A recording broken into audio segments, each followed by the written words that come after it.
Hello বন্ধুরা, আমি আজকে একটা বস্তু বানিয়ে দেখাই এমনি গো। এখন আমি একটা ভুট্টার পাতা ছিঁড়মু।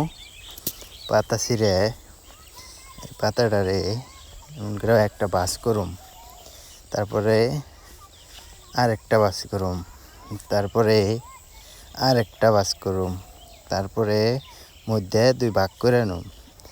এমন করে সমান সমান 4টা ভাগ করে নুম।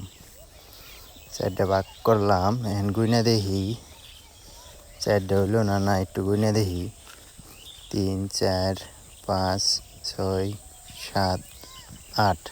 তো 4টা হয়ে গেছে। তো এটারে আমি আবার মধ্যে আবার চিরালাম, চিরা হালাইয়া এটারে দিমু ফালাইয়া। তো আজকে ভিডিও বানানোর কোনো আইডিয়া পাইছিলাম না, তাই আর কি এটা হুদায় টাইম পাস করলাম। Bye bye.